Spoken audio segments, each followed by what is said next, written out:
Espantos de agosto. Gabriel García Márquez. Llegamos a Arezzo un poco antes del mediodía y perdimos más de 2 horas buscando el castillo renacentista que el escritor venezolano Miguel Otero Silva había comprado en aquel recodo idílico de la campiña toscana. Era un domingo de principios de agosto, ardiente y bullicioso, y no era fácil encontrar a alguien que supiera algo en las calles abarrotadas de turistas. Al cabo de muchas tentativas inútiles, volvimos al automóvil. Abandonamos la ciudad por un sendero de cipreses sin indicaciones viales y una vieja pastora de gansos nos indicó con precisión dónde estaba el castillo.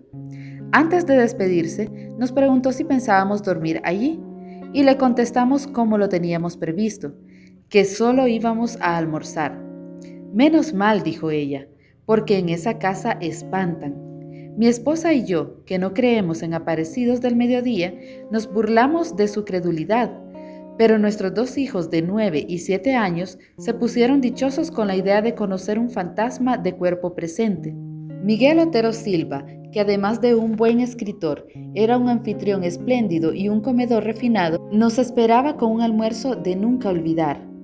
Como se nos había hecho tarde, no tuvimos tiempo de conocer el interior del castillo antes de sentarnos a la mesa, pero su aspecto desde fuera no tenía nada de pavoroso, y cualquier inquietud se disipaba con la visión completa de la ciudad desde la terraza florida donde estábamos almorzando. Era difícil creer que en aquella colina de casas encaramadas, donde apenas cabían 90,000 personas, hubieran nacido tantos hombres de genio perdurable. Sin embargo, Miguel Otero Silva nos dijo con su humor caribe que ninguno de tantos era el más insigne de Arezzo. El más grande, sentenció, fue Ludovico. Así, sin apellidos, Ludovico, el gran señor de las artes y de la guerra, que había construido aquel castillo de su desgracia y de quien Miguel nos habló durante todo el almuerzo. Nos habló de su poder inmenso, de su amor contrariado y de su muerte espantosa. Nos contó cómo fue que en un instante de locura del corazón había apuñalado a su dama en el lecho donde acababan de amarse y luego azuzó contra sí mismo a sus feroces perros de guerra que lo despedazaron a dentelladas. Nos aseguró, muy en serio, que a partir de la medianoche el espectro de Ludovico deambulaba por la casa en tinieblas tratando de conseguir el sosiego de su purgatorio de amor.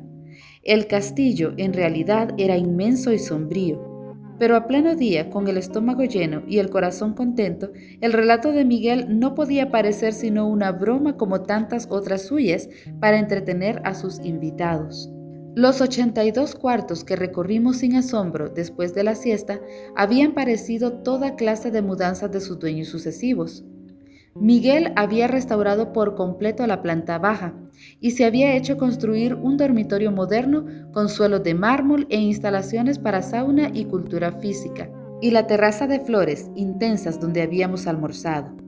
La segunda planta, que había sido la más usada en el curso de los siglos, era una sucesión de cuartos sin ningún carácter, con muebles de diferentes épocas, abandonados a su suerte.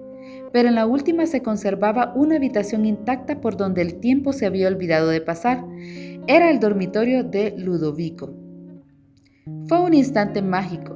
Ahí estaba la cama de cortinas bordadas con hilos de oro y el sobrecama de prodigios de pasamanería, todavía acartonado por la sangre seca de la amante sacrificada. Estaba la chimenea con las cenizas heladas y el último leño convertido en piedra, el armario con sus armas bien cebadas y el retrato al óleo del caballero pensativo en un marco de oro, pintado por alguno de los maestros florentinos que no tuvieron la fortuna de sobrevivir a su tiempo. Sin embargo, lo que más me impresionó fue el olor de fresas recientes que permanecía estancado sin explicación posible en el ámbito del dormitorio. Los días del verano son largos y parsimoniosos en la Toscana, y el horizonte se mantiene en su sitio hasta las 9 de la noche. Cuando terminamos de conocer el castillo era más de las 5, pero Miguel insistió en llevarnos a ver los frescos de Piero de Gianfrancesca de la iglesia de San Francisco. Luego nos tomamos un café bien conversado bajo las pérgolas de la plaza, y cuando regresamos para recoger las maletas, encontramos la cena servida, de modo que nos quedamos a cenar. Mientras lo hacíamos bajo un cielo malva con una sola estrella, los niños prendieron unas antorchas en la cocina y se fueron a explorar las tinieblas en los pisos altos. Desde la mesa oíamos sus golpes de caballos cerreros por las escaleras, los lamentos de las puertas, los gritos felices llamando a Ludovico en los cuartos tenebrosos. Fue a ellos a quienes se les ocurrió la mala idea de quedarnos a dormir. Miguel Otero Silva los apoyó encantado, y nosotros no tuvimos el valor civil de decirles que no. Al contrario de lo que yo temía, dormimos muy bien, mi esposa y yo en un dormitorio de la planta baja y mis hijos en el cuarto contiguo. Ambos habían sido modernizados y no tenían nada de tenebrosos. Mientras trataba de conseguir el sueño, conté los 12 toques insomnes del reloj de péndulo de la sala y me acordé de la advertencia pavorosa de la pastora de gansos. Pero estábamos tan cansados que nos dormimos muy pronto, en un sueño denso continuo, y desperté después de las 7 con un sol espléndido entre las enredaderas de la ventana. A mi lado, mi esposa navegaba en el mar apacible de los inocentes.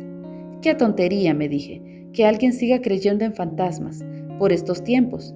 Solo entonces me estremeció el olor de fresas recién cortadas y vi la chimenea con las cenizas frías y el último leño convertido en piedra, y el retrato del caballero triste que nos miraba desde 3 siglos antes en el marco de oro, pues no estábamos en la alcoba de planta baja donde nos habíamos acostado la noche anterior, sino en el dormitorio de Ludovico, bajo la cornisa y las cortinas polvorientas y las sábanas empapadas de sangre todavía caliente de su cama maldita.